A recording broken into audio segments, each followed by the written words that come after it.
This is Lynn. Lynn is one of the baddest hairstylists to ever set foot out of Augusta, Blue Ridge, Georgia. She gonna be working here in the shop with us. Working here is what? As a stylist.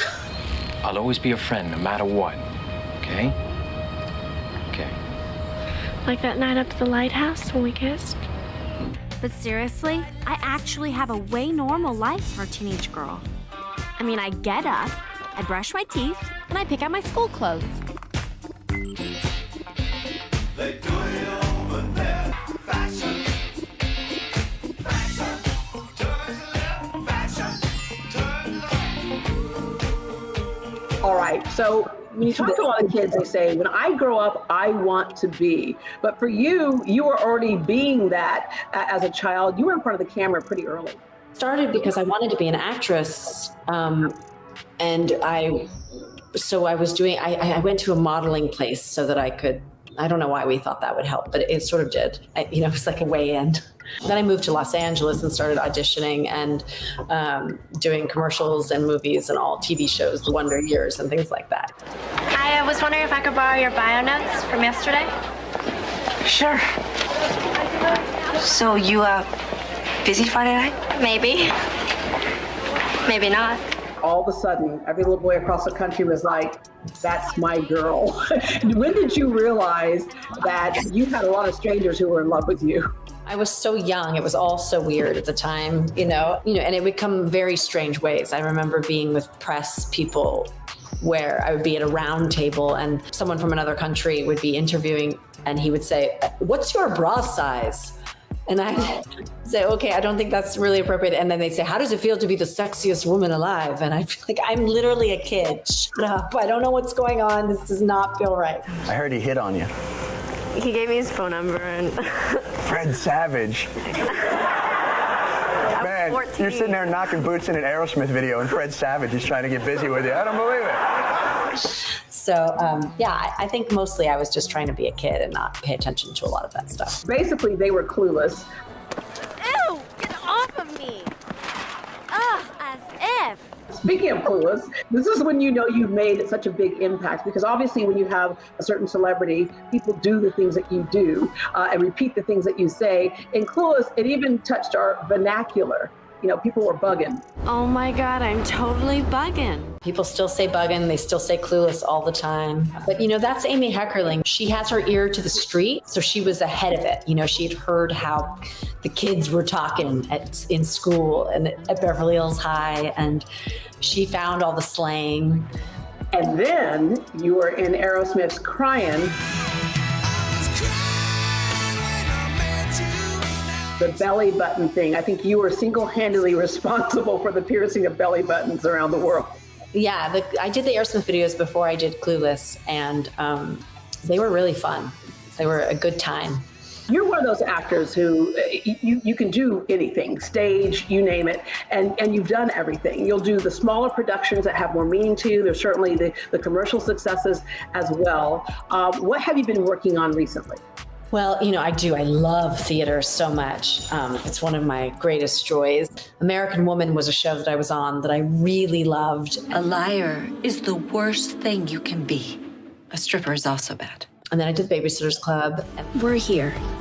You are such a strong woman, Christy. And that was just really fun to be able to do with my son, and he loves it so much. And I did recently a film with Levon Kitt that's going to come out soon. It's called The Requiem, and he's such a talented filmmaker. And my dog, sorry. Well, speaking of your dogs and the things that you love, you are also a big animal rights activist. You love animals. In fact, you adopted one of your dogs, was it Samson, while you were filming Clueless? No, it was actually when I was shooting True Crime.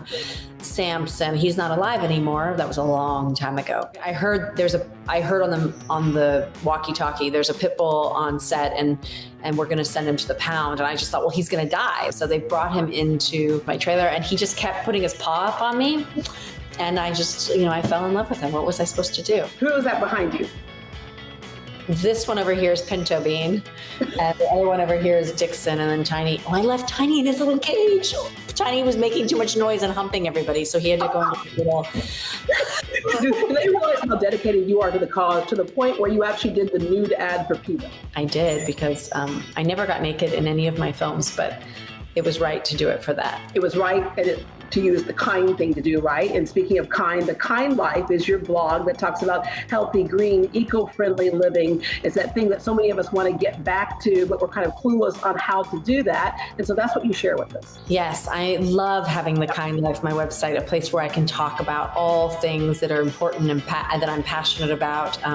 Anything from the organic yummy sheets to the best burgers to, well, how do you protect yourself from viruses, and how do you boost your immune system, and how do you take care of yourself, and all of those kinds of things. So I have my website, and then on my Instagram and on my socials, I can share various things. And also your books, The Kind Diet, The Guide to Vegan Nutrition. If I followed that diet, I might do a nude ad for PETA as well, not scare anybody. But you also have The Kind Mama, and then My Kind Organics. Again, getting back to what's best for our bodies. I wrote The Kind Diet and The Kind Mama. I'm obviously extremely interested in being a health advocate for yourself, taking care of yourself, arming yourself with the foods that nourish you, that give you the most vitality, that make you feel your best, look your best, right? So that's what I was doing. And then when I was pregnant, I needed to take a prenatal. My midwife suggested I take one, and as sort of an insurance policy. And when I looked at what was out there, there was nothing on the market that was cleaner than the food I was eating. So that was really confusing to me. Why would I put something in my body that's less good for me than the food I'm eating? This was disturbing. So I went looking for a partner to create this perfect vitamin. And we make everything from these delicious vitamin C sprays to B12 sprays, delicious chewable D. If it was out there and it was clean, I wouldn't have started this business. I would just take it. I just wanted to have something good. So what makes us so different is we are the only certified organic, non-GMO verified, all food based, no fillers, no binders. There's nothing chemical in it. It's just pure nutrition. The latest thing that we're really excited about are our apple cider vinegar gummies. All right. So when you said apple cider, okay, and that I'm excited about that too, because I understand some of the properties of apple cider that are good for you, right? But when you have apple cider, first of all, this smells, right? And then if you take it, you see what's happening to my face? Yeah, it's very tart, sour. You have gummies that make it much easier to take, and then you have some extra things in there. Taking it in gummies became quite popular recently, but the people who are making them with sugar, and they're not clean. They have gelatin. They are not food based. They're just kind of apple cider vinegar with some junk in it. You know what I mean? So we wanted to make it this really healthy. I wanted to come out there and say, okay, this is something people want. Let's make it good for them. So our apple cider vinegar gummies are certified organic, non-GMO verified, all food-based, no fillers, no binders, completely clean nutrition. And we have it in 4 different, SKUs or varieties. You can have the original, you can have diet, you can have energy, and you can have probiotic. My friends who eat them say to me that who take them on a regular basis, they say they're like candy and they don't want to stop. Supplements is a multi-billion-dollar industry, but a lot of us have no idea what we're really buying. So you vetted it for us and made sure that what we think we're taking is what we're indeed getting. Yeah, I mean, most of us go to the store when you buy a vitamin, you think, oh, this is going to be good for me because my doctor told me to take it, or if someone said this was really good for me. But when you look at it, it's not organic, it's GMO. It's made with pure chemicals. Or it's got tons of sugar in it and it's got gelatin all over it. Like, I don't want those things in my body, especially for my son. It's so important. I love that we have kids gummies and the B12 spray and the vitamin C and the elderberry for when they're not feeling so hot. Those are really good, immune boosting, turmeric, all the things you can need. Yeah, basically let food be thy medicine, and you put all the good things about the food in these supplements. So, Alicia, that was one of the things that was bugging me. No longer bugging me. Thank you very much for clarifying and making sure that we're